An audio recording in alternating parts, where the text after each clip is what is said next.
राजस्थान के अंदर उपचुनाव से पहले दो नेता की सबसे ज्यादा चर्चा हो रही है। बाड़मेर से झुंझुनू तक और झुंझुनू से बाड़मेर, हनुमान बेनीवाल और रविंदर सिंह भाटी की, आखिर इन दो नेता की सबसे ज्यादा क्यों चर्चा हो रही है।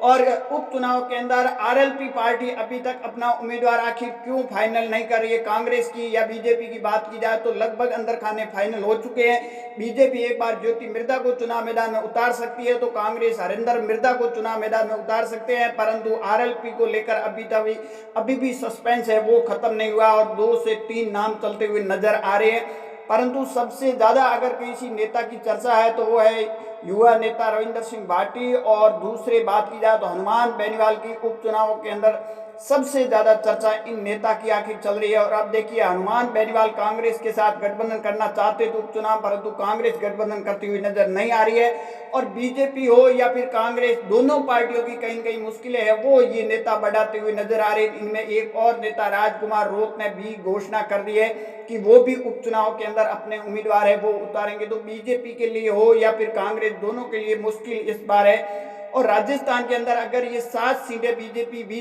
दावा कर रही है कि हम सीटें जीतेंगे, तो दूसरी ओर गोविंद सिंह डोटासरा भी दावा कर रहे हैं हमने तो सीटें जीत चुके हैं। परंतु नवंबर में चुनाव होने की संभावना भी जताई जा रही है इन 7 सीटों के अंदर।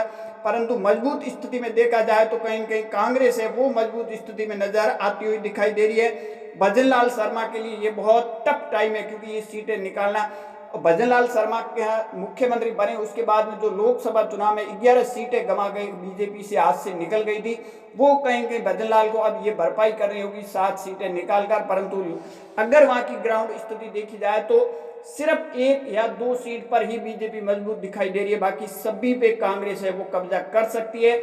अगर बात की जाए खींवसर सीट पर तो बीजेपी है, अगर आरएलपी का और कांग्रेस का गठबंधन नहीं होता है तो खींवसर में इस बार बीजेपी है वो बाजी मार सकती है। हनुमान बेनीवाल की यह सीट है वो हाथ से निकल जा सकती है, क्योंकि हनुमान बेनीवाल की पार्टी की बात की जाए तो उनमें 3 नाम चल रहे हैं, अभी तक फाइनल नहीं हो रहा है। कनिका बेनीवाल हो या ओम प्रकाश सारण हो, और एक और नाम चल रहा है। इन तीनों नामों पर आखिर किस पर सहमति बनेगी उपचुनाव के अंदर। बीजेपी की बात की जाए, बीजेपी ज्योति मिर्धा को आखिरी मौका देगी, क्योंकि ज्योति मिर्धा है वो काफी चुनाव बीजेपी में आने के बाद में भी चुनाव हार चुकी है। कांग्रेस है तो हरिंदर मिर्धा को चुनाव मैदान में उतार सकती है। परंतु चर्चा सबसे ज्यादा चल रही है तो रविंदर सिंह भाटी व हनुमान बेनीवाल की। झुंझुनू की राजनीति के अंदर बात की जाए तो इन दोनों नेता की डिमांड भी बढ़ चुकी है, और ये राजनीति की बात की जाए तो इन दोनों नेता की सबसे ज्यादा आखिर चर्चा क्यों हो रही है। क्या रविंदर सिंह भाटी या हनुमान बेनीवाल झुंझुनू की राजनीति के वोटों के अंदर कोई बड़ा फेरबदल कर सकते हैं ये दोनों नेता।